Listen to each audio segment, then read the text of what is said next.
7-րդ դարի ճարտարապետական այս գլուխգործոցը թեև խոնարհվեց երկրաշարժից, այնուամենայնիվ զվարթնոցի ավերակները շարունակում են մնալ հայկական եւ համաշխարհային քաղաքակրթության խոսուն վկաներից։ Զվարթնոցից 2000 տարի առաջ մարդկությունը մերձավոր արևելքում ստեղծեց Նինվե, Պալմիրա, որոնք համարվում էին Մետաքսի ճանապարհի գլխավոր կրպանը։ Քաղաքակրթության այդ ողնաշարն այսօր կքում է արմատական իսլամի վայրագությունների առջև, ինչպես դա 10 տարի առաջ տեղի ունեցավ Աֆղանստանում Բուդդայի հայտնի արձանի հետ եւ ինչպես ադրբեջանական ձեռագրին մենք հանդիպեցինք Ջուղայի խաչքարերի դեպքում։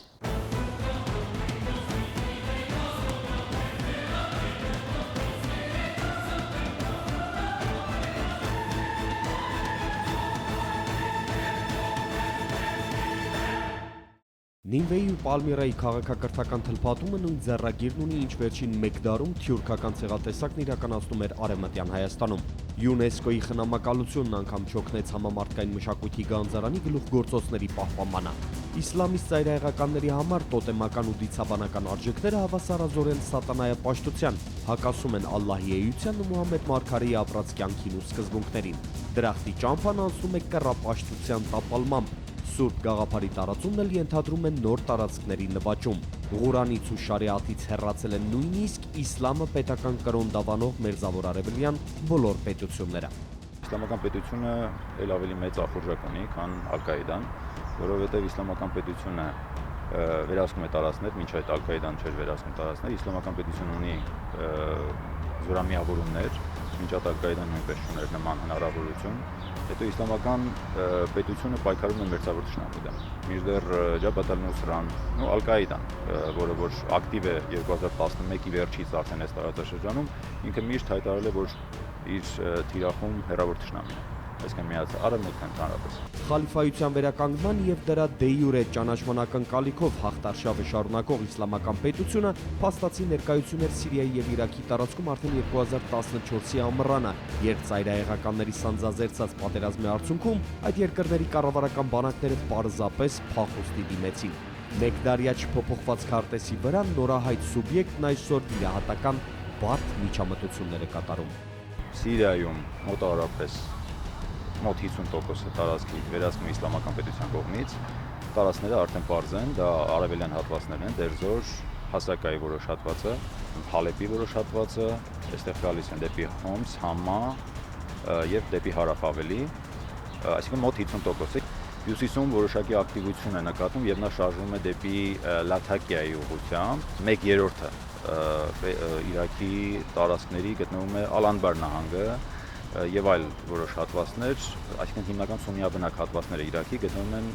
մեծ հաշվով գտնվում են իսլամական պետության վերահսկողության տակ։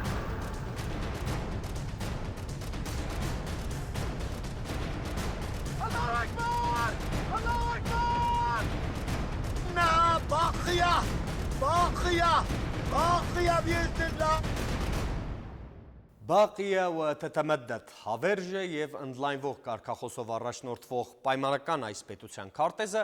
կրկնակի գերազանցում է 1916 թվականի հայտնի Սայքս-Պիկոյի պայմանագրով բաժանված միջին արևելքի սահմանները, ներառելով նաև տարածքներ Հորդանանից, Պաղեստինից, Լիբանանից և Քուվեյթը ամբողջությամբ։ Պետության արևմտյան սահմաններն սկսում են սիրիական Հալեպից, ավարտվում իրաքյան Դայալիով,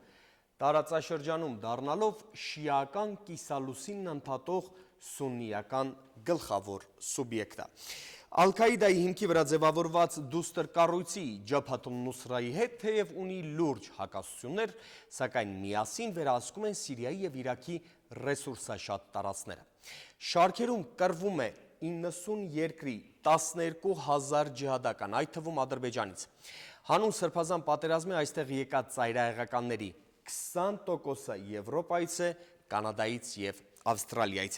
Բյուջեն գնահատվում է $2 միլիարդ, տիրապետում է Սիրիայի հյուսիս և հյուսիսարևելյան տարածքների ամբողջ նավթագազային էներգակիրներին և հեկերին։ Սև ոսկին իրացում է ցամաքային միակ հարևանի գործընկեր Թուրքիայի շուկաներում։ Բացի այդ, իր տարածքում ապրող հարուստ մուսուլմանները վճարում են իսլամական հարկ, զաքաթ, ամսական սեփական եկամուտի 2,5%-ը, քրիստոնյաներն էլ վճարում են ջիզյա, մոտ 1%։ Միայն վերջին 6 ամսում Իրաքյան Մոսուլի բանկերից առգրավել է 425 միլիոն դոլար։ Ամերիկյան, սիրիական ու եգիպտոսյան հատուկ ծառայությունների տվյալներով կազմակերպության տարբեր բջիջներ վերջին տասնամյակում 100 միլիոնավոր դոլարների աջակցություն են ստացել Քուվեյթի, Քաթարի, Սաուդյան Արաբիայի, արքունական եւ ոչ միայն շեյխերից ու կազմակերպություններից։ Չվերահսկվող ու լվացված այդ փողերը ծայրահեղականներին հասնում են հիմնականում Թուրքիայի միջոցով։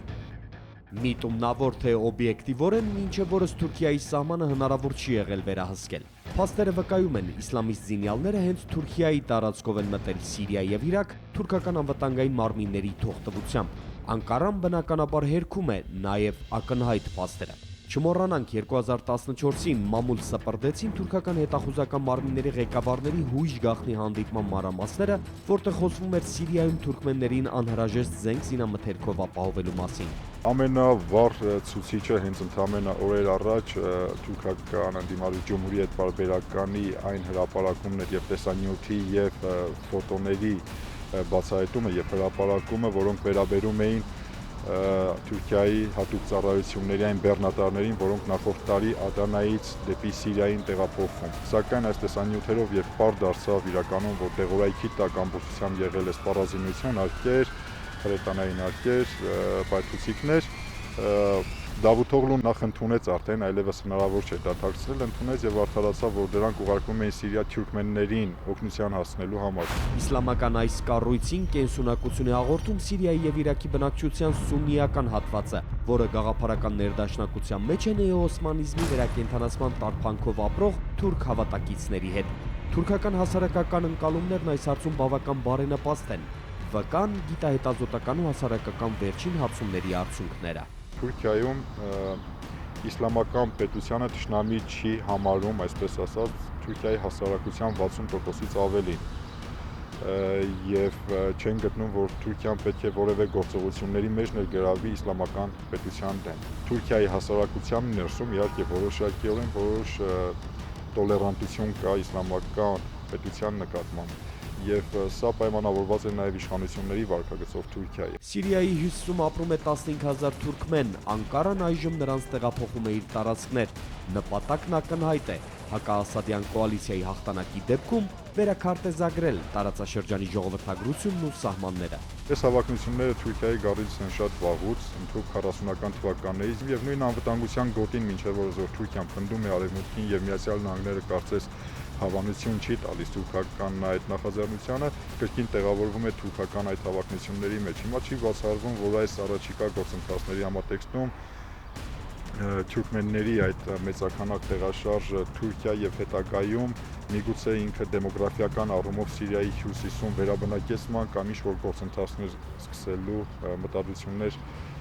պլաններ ունի։ Կարևոր հուշում, ներսիրիական ճգնաժամի մեկնարկից 4 տարում թուրքական ռազմարդյունաբերական ընկերությունները Սիրիային արտահանել 3.3 միլիոն դոլարի սպառազինություն, պաշտոնապես։ Աբրահամ Գասպարյան, Կարեն Գրիգորյան, Առաջին ալիքը։